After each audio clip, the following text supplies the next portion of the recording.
I didn't mean it, Trump. If you come back, I'll never be a pain in the butt again. I love you, Trump. Please come back.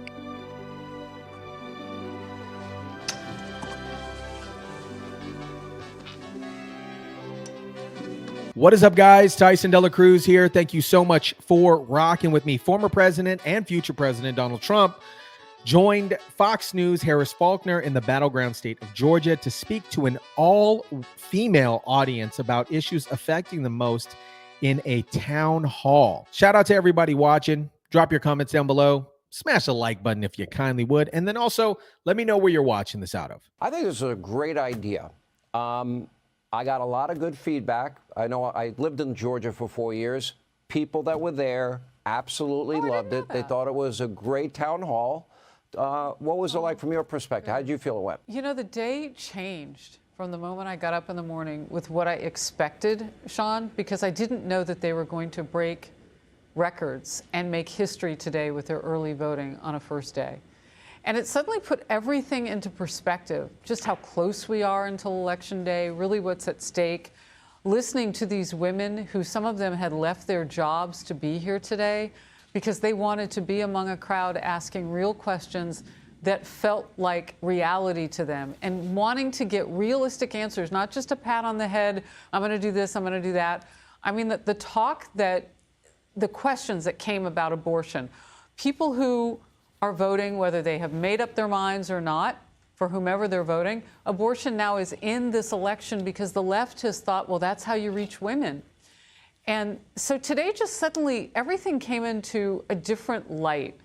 And it was such an intimate setting that I just know that people were edified by what they saw. Before we jump into town hall, it has come to my attention that some, if not most, of the subscribers are not receiving notifications when I go live or post a new video. If we want to beat the YouTube algorithm and get this information out to more people, here's what you got to do.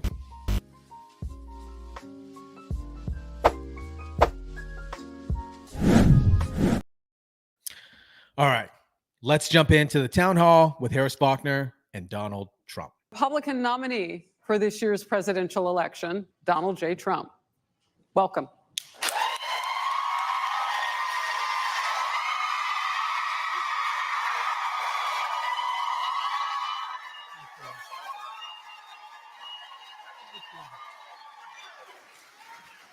So I have to tell you, wow. I'm getting a little taste of what it's like to roll with you. So early voting, just so you know, for the state of Georgia just began. And they're already at 250,000 people in early vote. That will break a record in the state. And I cannot believe how people come for you already. I don't know if you know this, but early voting is a sign that people are coming out, as you know. Right. But it's also a sign that there might be a few people who have something to say. So I want to share with you Senators Warnock and Ossoff, Mayor Bottoms and Atlanta Mayor Bottoms and Amber Thurman's family have come out on a press call. And they're doing what's called a Prebuttal 2-hour town hall right now. Oh, that's nice. Yeah. And I want to get better ratings, I promise.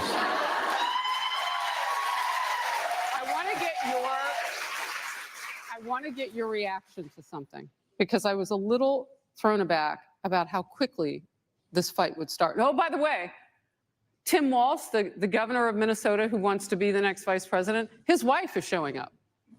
Where? Tomorrow, here. Yeah. Yep, she has an issue with the women's issues town hall.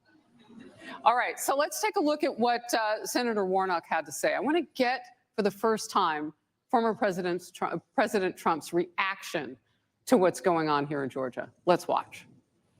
To not vote is a vote. It's a vote for Donald Trump. It's to send this man one step closer to the White House, which finally, let me say, will be literally dangerous for so many of the people that we know. Dangerous, as we've demonstrated, for women.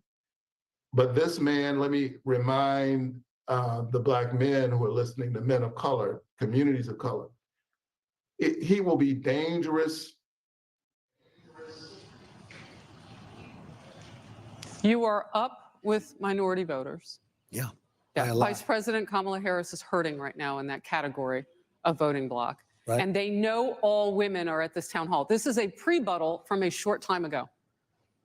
Your reaction? Well, I would say this. We just got the endorsement of Border Patrol all over, all over the country. Border Patrol, virtually every sheriff's department, every police department, the Fraternal Order of Police, 400,000 police, the biggest in the country. We have every single, I don't think they have a policeman or a policewoman single. And we have the border, we had the safest border in the history of our country. Now we have the most unsafe border in the history of our country. So when you talk about safety, we had, it was just announced, as you know, last week, 13,099 murderers were released into our country. Drug dealers, drug addicts, everybody is released into our country. We've never had anything like this. We've never had a mess like this. 625,000 criminals released into our country, along with 21 million people. We have no idea who they are. And, you know, that's just a soundbite. I don't know this guy, but he got lucky as hell to win, I'll tell you that much. But it's a soundbite that they like to use. But remember this, law enforcement's with me 100%, and we have to keep our community safe. And we have to take these murderers that they've allowed to come through open borders without knowing anything about them. We have to take those people and we have to remove them. We have to get them out of our country. We're going to get into all of it. I want, first of all, a show of hands. Who voted early today? All right. Sounds good. Oh, and they're waving. Who did they vote for? I want to. That was the first thing you wanted to know. How many voted for me? Who did you vote? So another show of hands. How many of you actually feel good about how the economy is right now? No. Yeah. You have our first question on the economy. We will start there. Your first name, please, and tell us your hometown. My name is Lisa, and I live in the city of Milton. First of all, welcome back to Georgia, Thank you. President Trump. Thank you very much. Americans are concerned about the state of our economy. Democrats argue that your policies favor the wealthy, especially through tax cuts for billionaires, while the middle class continues to struggle these last 3.5 years under the Biden-Harris administration. Could you outline your plans to revitalize the economy again as president and policies that specifically support the middle class when reelected? Sure. Thank you very much. Great question. And sort of an easy question for me to answer because we have tremendous wealth in this country, but it's under our feet. It's called liquid gold. And we're going to bring down your energy costs. And with that, everything's going to follow. We're also going to make it possible for companies to come into our country again. You know, we've lost so many businesses. If you're in furniture making, like in North Carolina, they're flocking out of our country because we have politicians that don't know what to do. We're bringing them all back. We have a tax rate that's going to lure them, and we're going to protect them with tariffs so they can make money and so they don't get stolen. But we're going to have record-setting jobs. And just to know, I mean, the advantage I have is that I've done it. We had the greatest economy in the history of our country. We had never had an economy. And remember this, we also had the safest border in the history of our country. We never had a border that safe. The famous graph that I looked at, you know, my all-time favorite piece of paper. I mean, even my all-time favorite. I love that piece of paper. But that shows you that day, the day I left office, the border was the safest it ever was in the history of our country. We had the fewest number of people. We have the least amount of drugs. Everything was human trafficking, which is now 12 times higher than it was when, and it's trafficking, I hate to say this, mostly in women. It's a vicious thing because of the internet and because of this administration, maybe more so than the internet. But we had the safest border. We had the best economy. Think of it, a combination of security and finance and all of the other things. And we're going to make it even better. We're going to make the border even better. But the border can't, I mean, we did things with the border that nobody could have done, including we built 571 miles of wall. And that wall worked. Then I got Mexico to give us soldiers, a lot of soldiers, 28,000 soldiers to protect us. I said, you have to protect us because you're letting all of these criminals come into our country. You have to protect us. They said, we're not going to do it. I said, good, then I'm just going to tariff all your goods until you do it. They said, like I said, we're going to do it. And they gave us the soldiers. So we had great protection. and we had the best economy in the history of our Ooh, country. okay, let's get back to the economy. According to America's Health Ranking Organization, 70.7% of Americans aged 65 and over voted in the past presidential election. So women are the largest registered and active group of voters.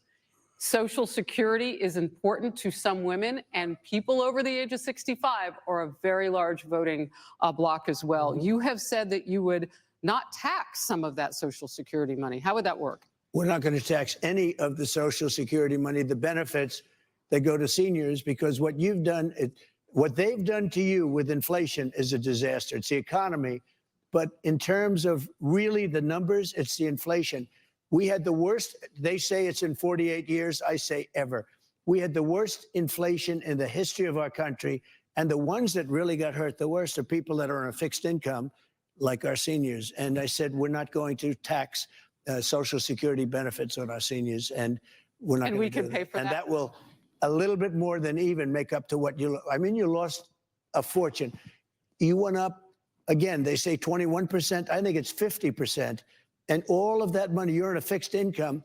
People that were buying breakfast, they could no longer buy breakfast. Yeah. They have a case, a woman goes up to the counter with 3 apples, and then she says, oh, I can't afford it. She brings 1 apple back. That's not supposed to be our country. That's not our country. All right, let's move to a big campaign issue. I don't know if many people thought this would be where we are at this point, but in the election and in this country, transgender issues have become a focal point in races up and down the ballot. How many of you are worried about biological men and boys competing against women and girls in sports? Just show me. That's almost the entire, that is the entire room. And I know you have a question. I do. By the way, excuse me, it's so crazy. It's so crazy. Your question, your Yes. name and your hometown. My name is Linda, and I'm from Milton, Georgia, Good. but originally Brooklyn, New York. Oh, I'd get that good. in there. My question is, how do you plan on addressing the transgender issue in women's sports? I have 9 grandchildren, 6 of them female, Wow. all playing sports, and we are very concerned for their safety, not just on the field and the courts, but in their locker rooms as well. right. It's such an easy question, and everybody in the room, and you know that answer, we're not going to let it happen.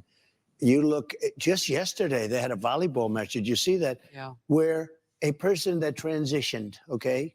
We have to be very careful because this can terminate your political career if you say it's slightly off, all right? But transitioned from man to female and was on a volleyball. And I saw the slam. It was a slam. I never saw a ball hit so hard, hit the girl on the head. But other people, even in volleyball, they've been permanently, I mean, they've been really hurt badly, women playing men. But you don't have to do the volleyball. We stop it. We stop it.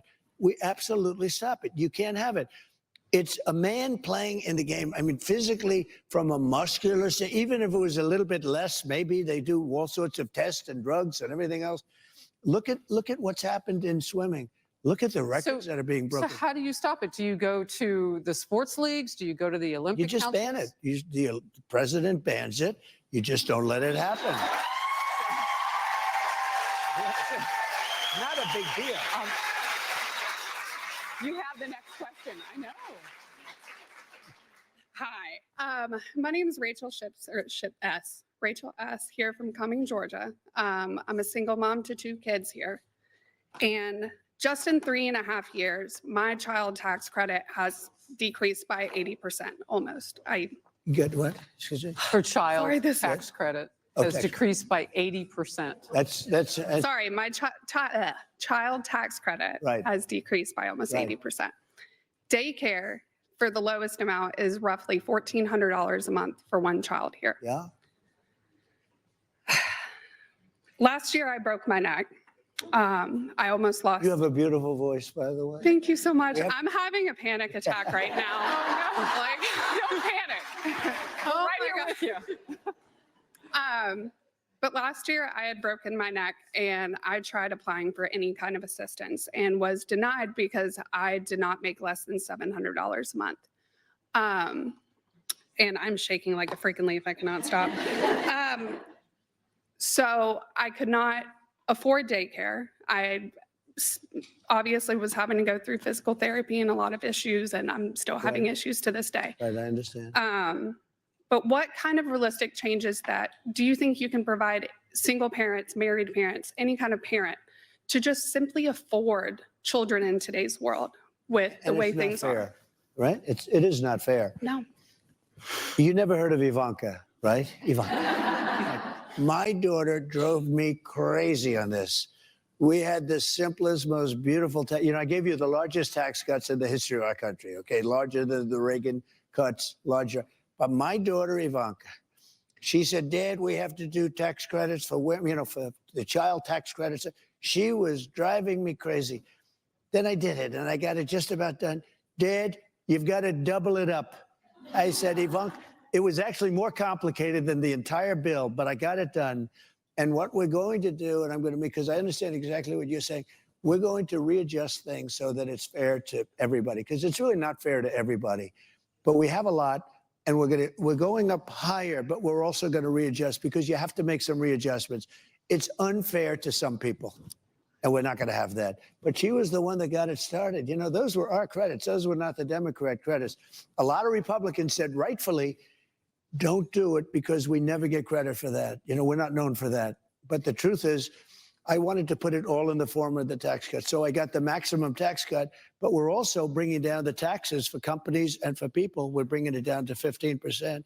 And for companies, only if you make your product, build your product in the USA. Otherwise, you don't get it. So I want to ask you specifically what your vision is for people in this country who are going to have to readjust to price setting now. We will never go back to what we had. And even though the inflation rate has slowed, the prices are so high, they are just getting higher at a slower rate. Yeah. So what happens to the economy such that people can afford bacon that's gone up 28% in cost? Like, what do we do? So I feel so badly about what's happened because none of this would have happened. Just to start, there wouldn't have been a war in Ukraine and Russia. There wouldn't have been an October 7th in Israel. There wouldn't have been this horrible, most embarrassing day in the history of our country with Afghanistan, where we lost 13 soldiers, but they never talk about the soldiers that are so badly wounded. I mean, with legs and arms and face obliteration, all these things, and there wouldn't have been any inflation. And it's so sad to say, we have to get prices down because the damage is done. When they say, well, we're stopping inflation because it went down now to 4.5%. Well, 4.5% is very high. It's very high, meaning it's going up because it was at 3. But it was at one point, I believe, 40 or 50%. Because if you look, they didn't include a lot. They didn't include, I had interest rates at 2%. They went to 10%. But at 10%, you couldn't get the money. So they weren't at 10%. They were much higher than 10%. We've got to get the pricing down. It's this big lump. So how do you? And we've got to do, well, I'll tell you, everything starts with interest rates. If you get interest down, but it all starts with energy. We have more energy than anybody. We don't use it. We go to Venezuela to get their tar. They don't have, they have tar and we have to refine it. We have the only refinery that can do it is in Houston, Texas. So if you're an environmental person, this stuff is pouring up. It's the worst stuff.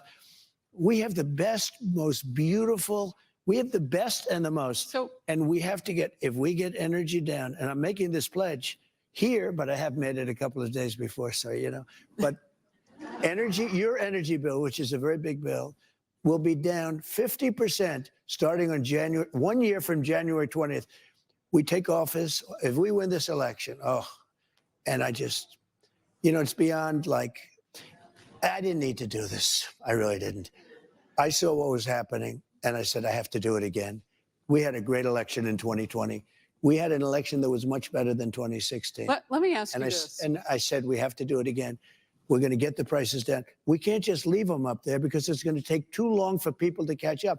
That's why I did the social. We have to like reset. No, I don't know how you reset to prices that are. You can get the prices down. So let me ask you. By the way, energy brings everything down. How does it trickle down? Does it work that the energy is also cheaper for the companies, and so that the distribution? Yeah. How does the pricing actually happen? Because the interest rates have come down, and inflation rate has come down. But it's like we are going uphill constantly with these prices. But interest hasn't come down very much and you can't get the money. Look, it really happens. If you make donuts, You have the stoves, you have the this, everything is evolved around energy. That's what caused inflation, energy, more than anything else, including their stupid spending on the Green New Deal. They spent money, so much money, and that caused it also. But the biggest thing was they went away from my energy policy. And by the way, after they screwed it up, they came back because they drill a similar amount. So they say, well, we're doing almost as much as he did. The fact is that 4 years later, I would have been 4 to 5 times more. We would have dominated Russia and Saudi Arabia. When I took over, we were number 3 and number 4 in energy in terms of production. When I left, we were number 1 by far. We would have been double Saudi Arabia and Russia combined. There was nobody going to be close. We would have supplied Europe. We were going to make a fortune, you think including we can catch paying. up? Yeah, if your energy bills come down to half, which they will, because we have it, some countries could never make that So pledge. is that, real quickly, 'cause It's going to bring everything down with it. we're going to take a quick break here. I just want to make the transition to this. You've talked about electric vehicles.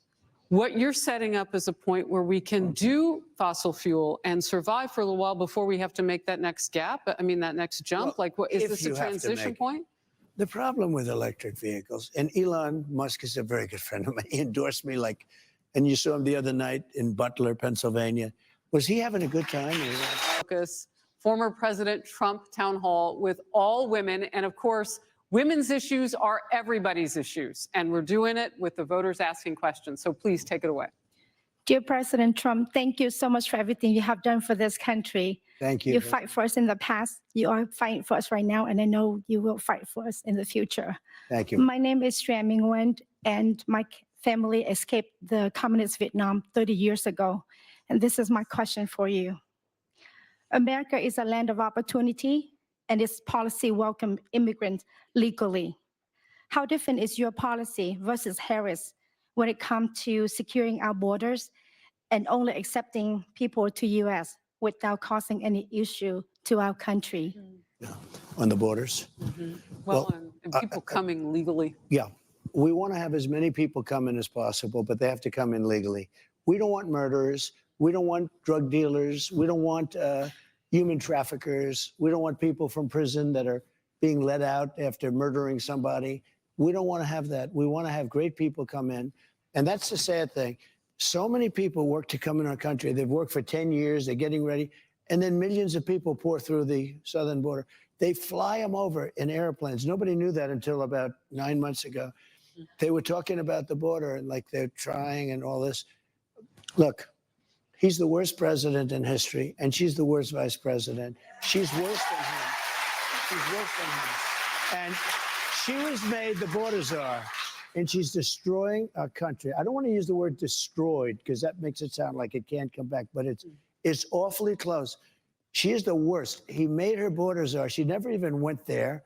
The Border Patrol yesterday, 2 days ago, thousands of them, the whole thing, 100%, unanimous, every single person, thousands of them, they endorsed me and they work for her. They're not even sure if they're allowed to do it. They said, we don't care. She's so bad. We don't care. Do whatever you want to do. We have to have borders if we don't have borders, but we also want to have people come in. You know, we actually need people. We sort of like all these companies that we're going to bring in through taxation. We're going to bring in a lot of companies. They've got to have people to work. Otherwise, bringing them in is not going to work either. You need the people. But they're going to come in through testing. They're going to come in through, like, do they love our country? Can they love our country? We had Aurora, Colorado, where Venezuelan street gangs have taken over a big chunk of the city. They've taken over apartment buildings. They're in the real estate business, just like I am. Oh, my goodness. No, but think of it. They've taken over buildings, and everyone's petrified. The governor of the state is petrified. He's a radical left guy. He has no idea what to do. We can't have that. And you know what? And you see it. Every state is afraid of this, even the ones that haven't been hit yet. Springfield, Ohio, they have 50,000, 52,000 people. No problems, no real crime, no beautiful community. They just dropped 30,000 illegal aliens in Springfield, Ohio, and it's become a different place. We're going to destroy our country. Our country is going. Actually, it's horrible. You know, there's more to that story. They are here legally. Yeah. And there are programs that the current administration has put into place to do those flights. So we recently learned, we didn't have any number to compare it to, so all of a sudden we knew 1.5 million people had come in through those flights. And we know the numbers have lessened at the border because of what they're doing, partially the election. right. Well, I mean, the timing of it is interesting. Right? But the numbers get made up by the people that we can't see in the flights. And all of it has a burden on the economy. So I want to ask you. And you know, the word is probation. They use a word probation. That's one of the programs. In order to get the people in legally, they call them probation. Probation is for prisoners. So they use this in Springfield, Ohio. So you have 32,000 people coming into a 50,000 community. You can't get into the hospitals. You can't get your kids into school. They're taking over the school, and they're looking for interpreters because the people that came in don't speak the language. I mean, other than that, it's a wonderful situation. They're destroying our country. So the parole that he's talking about, that parole program that he's talking about, is something that has been pretty opaque. And I think now there's a press to find out exactly how many people are coming in through it. We do need to know that. The sustainability of these communities, whether they're red or blue cities or red or blue states, is really at stake here. I have to ask you this, though, because I've spent some time in D.C. and talked with congressmen and women who want to do something on the issue. Yeah, a lot of people. But they're divided, and it's a political year. So after November 5th, what can you realistically get done? Because I know you said you're going to deport criminals, and those are kind of the immediate emergency type items. But longevity in terms of legal immigration in this country, what can you get done? Look, we have a country. It grows nicely over a period of many years.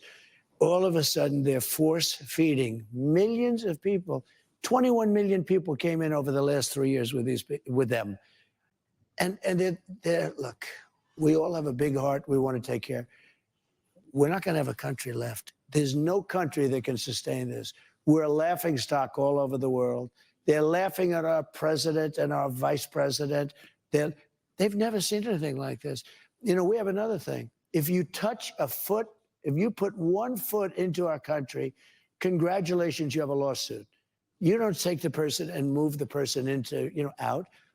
You've got to go through years of litigation. We have lawyers that wait for people to come in. So years, you got to see the court system. We have thousands of judges at the border. No other country has judges at the border. If somebody walks in, they walk them out. Our country is in trouble. We had the best border policy. You know Tom Homan. You see Tom Homan on your show, but you see, Mr. President, he said we did the greatest job in the history of the border. And all they had to do is leave it and leave those people there. But they didn't. But they didn't. All right, I want to give Nancy an opportunity because I think you really want to hear this. Nancy, please. Hi. Hi. I'm Nancy. I'm from Milton, Georgia, originally from Ohio. Good. But go dogs. Yeah. And thank you for coming. Furthering the discussion on immigrant crime along with liberal-run cities where crime is out of control. My son is a Georgia Bulldog. He was on campus the day Laken Riley was murdered. Terrifying for all those kids, right? I wanted to know, like, how quickly in a sanctuary city, like they're calling Athens, Georgia, how quickly can you remove those threats to our society so that our children can go out on a run, as they rightfully should be able to do in a park in the daytime by themselves? It should not be like that. And also, I was wondering, I watch television all the time. I see your ads. I don't see a lot of vocalness about these sort of crimes, these hideous crimes in your promotion. So I'm wondering why that is. Well, we are into it. First of all, we are going to end all sanctuary cities immediately. We're going to end them because they're really. Is that an executive order you do that with? They're really. I can do it with an executive order. I'll have to do it with an executive order. You can do it with the Aliens Act of 1798. We can do things in terms of moving people out.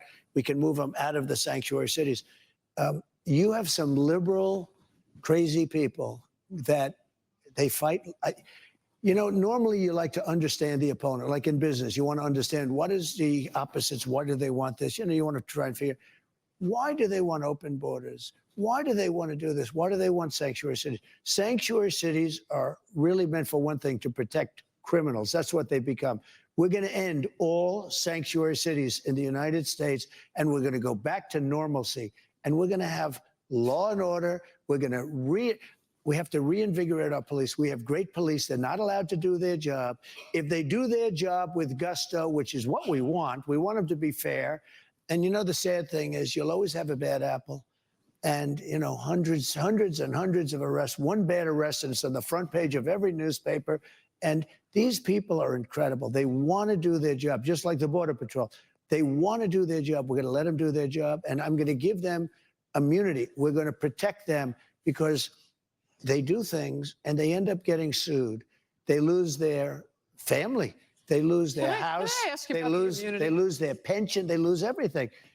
The police officers in this country are law enforcement and sheriffs, everything else. They have to be given back their dignity. They want to do their job. But we become so politically correct. I mean, you look at New York and Chicago and LA and every city, all run by Democrats, okay? Liberal, stupid Democrats. No, and our country, So, Mr. our President, country has lost its way. So it's a good question. In other words, we're going to have law and order. I want to ask you about immunity. You mentioned the bad apples. Does that not incentivize anyone if you give everyone immunity to go after those people on forces that you need to deal with? So how do you People balance know the bad apples, though. They do. 99% is they're just hard. They want to stop crime. You will have you're going to have a bad police officer.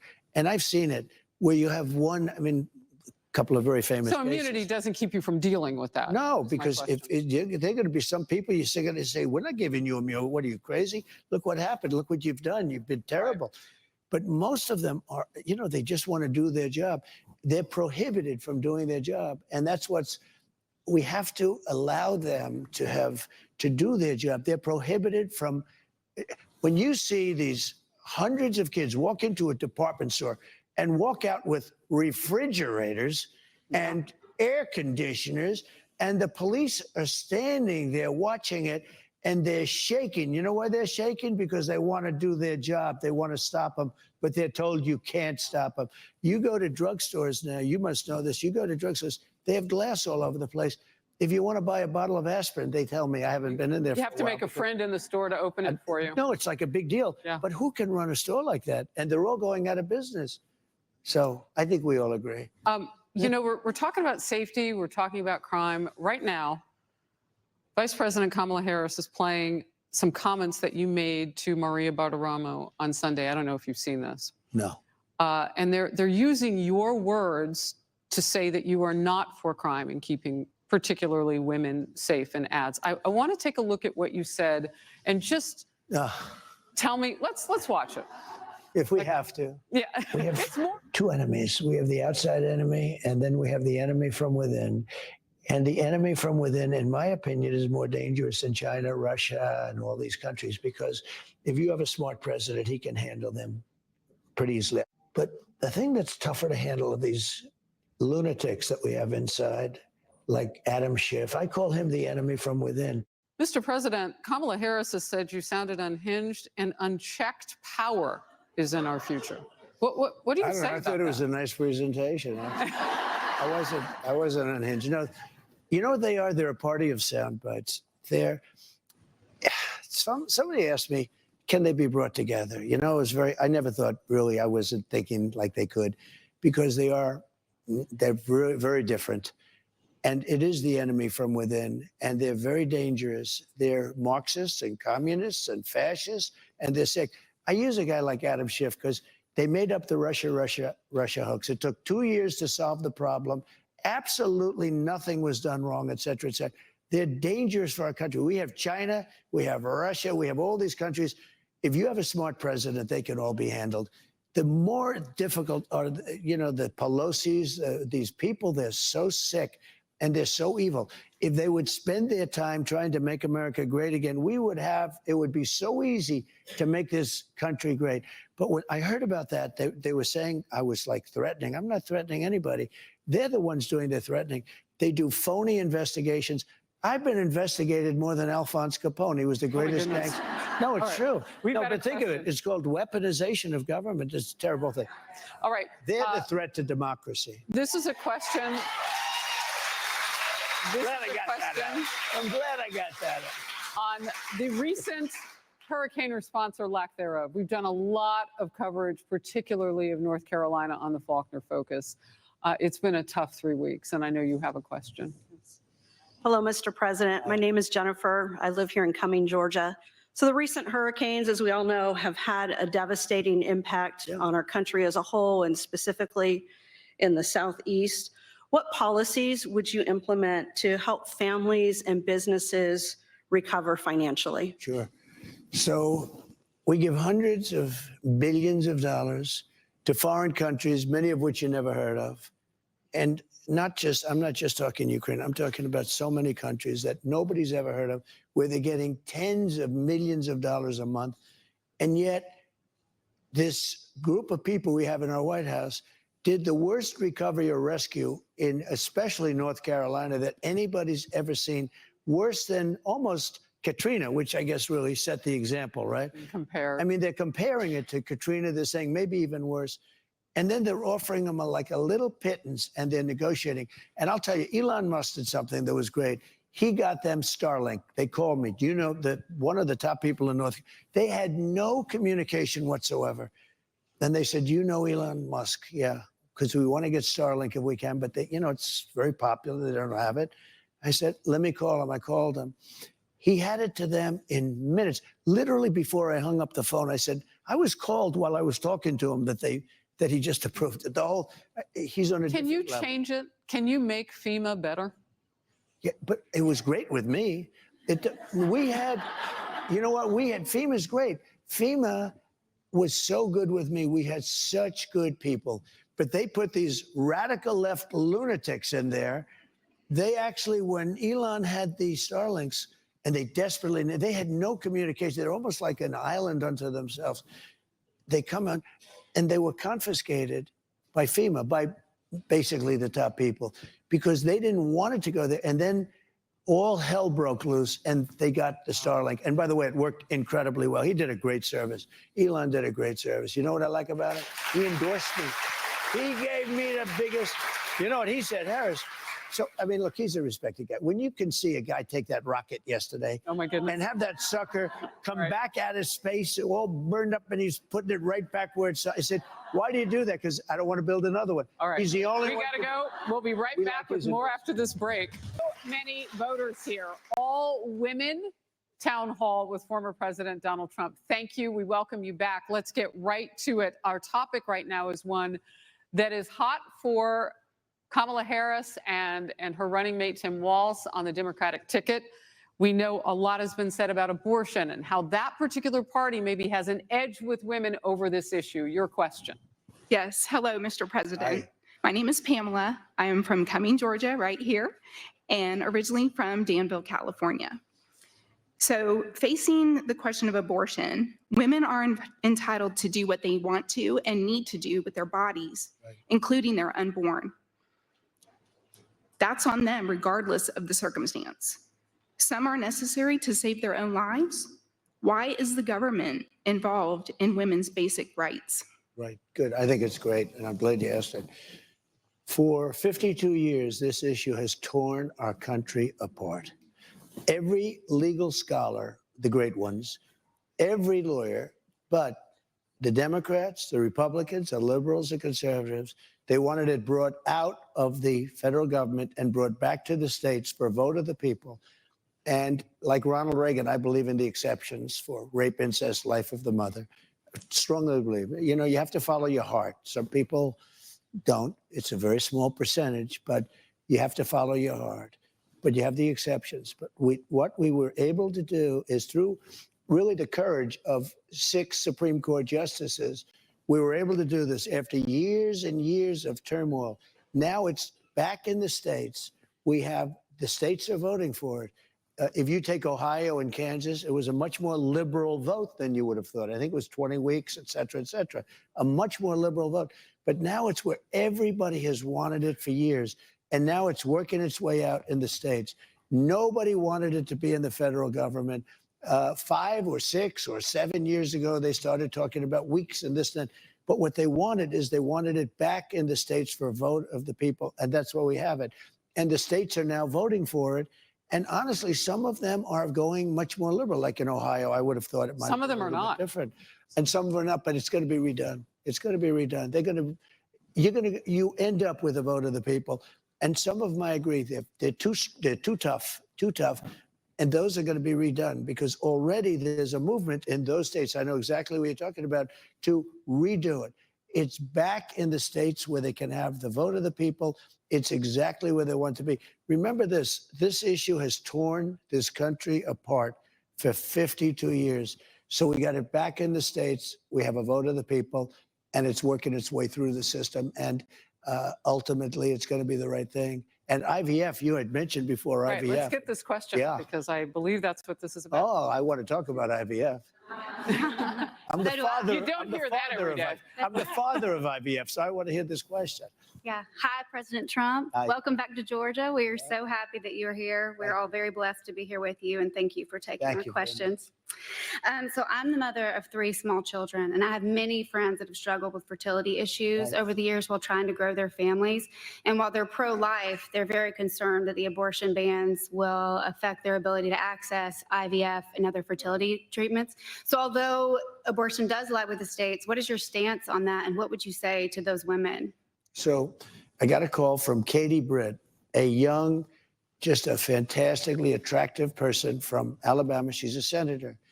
And she called me up like emergency, because an Alabama judge had ruled that the IVF clinics were illegal and they have to be closed down. A judge ruled. And she said, friends of mine came up to me and they were so angry. I didn't even know they were going, it's fertilization. I didn't know they were even involved in it. Nobody talks about it. They don't talk about it. But now that they can't do it, she said, I was attacked in a certain way. I was attacked. And I said, explain IVF very quickly. And within about 2 minutes, I understood it. I said, no, we're totally in favor of IVF. I came out with a statement within an hour, a really powerful statement with some experts, really powerful. And we went totally in favor. The Republican Party, the whole party, Alabama legislature, a day later overturned, meaning approved it, overturned, the judge essentially approved it. And we really are the party for IVF. We want fertilization, and it's all the way. And the Democrats tried to attack us on it, and we're out there on IVF even more than them. So we're totally in favor of it.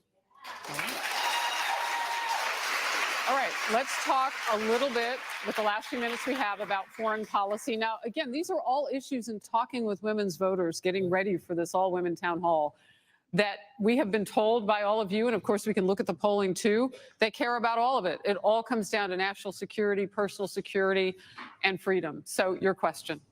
Mr. President, thank you for being here today. I want to thank you for coming into a room full of women that the current administration would consider domestic terrorists. But you're here with us. So thank you. That is true, by the way. My name's Alicia, and I live in the infamous Fulton County. I'm a wife and a mom, but I'm also a 4th-generation Army veteran. Good. So my question for you today is this. How do we restore peace in the world through American strength while also putting America first here at home? Right. I'm concerned that we're still stationed and deployed in Germany, Korea, Japan, NATO, all over the Middle East defending other countries, but we've never been weaker globally or here at home. So how do we get back to a position of strength without having to be the world's police force? And if I may, sir, as a West Point grad, I'd also like to ask that as you work to de-woke our military, that you pay careful attention to the generals that you put in charge at our academies and our OTC programs and the curriculum there. Wow. I have the answer. I love you. Write my foreign policy, please, because what you just hired me I from was there. bringing troops back home. I got out of Syria. I defeated ISIS because it was the only one. I started no new wars, as you know. For 79 years, this had not happened. No new wars. I finished off ISIS. It was supposed to take 5 years. I did it in a month and a half. And by the way, we have a great military. When I said do it, they did it. 5 years. You know why 5 years? Because the Washington generals, the guys you see on television, they're terrible. They're terrible. The real generals out in these guys are unbelievable. The job they did on ISIS Unbelievable. Okay. So, and you're right about the academies too. It's all going to be changed. We don't have a woke military. We have a couple of woke guys on the top, a few woke people. When I really get to know them during the fight on ISIS, which we won, we beat ISIS in, like, it was supposed to take literally 5 years, and I did it in a month. Our military is great. You could put these guys in a cage and scream woke at them for 2 years and let them out, and they're coming out fighting. They're never going woke. They're never going woke. Don't worry about it. But thank you for your question. But I love the way you phrased that question. It's got to be America first, and we're going to help people. But there's no reason for us to have 60,000 soldiers in this country, 40,000 soldiers, and we never get paid. South Korea, we have 42,000 soldiers there. They don't pay. I made them pay. Everyone raised hell. And Biden took the deal and he said they don't pay anymore. Not since the Korea, and they're a rich country. No, we have to start. We cannot be taken advantage of any longer. All right, in we're trade, there. in the military. And I love the way you phrased that question. Thank you. That was great. Thank you to this wonderful live audience in Cumming, Georgia. It has been a pleasure to get questions from you and to see the engagement here with a candidate. I appreciate your being such great Americans. God bless you all. And Mr. Former President, it is great to have you in this great state. So thank you. Thank you This has very been much. wonderful. What a great town hall. I thought this was a great idea for Donald Trump and the camp to do, to directly speak to an all-female audience and answer questions and concerns about what they have. I thought it was a great setup for a town hall, very intimate.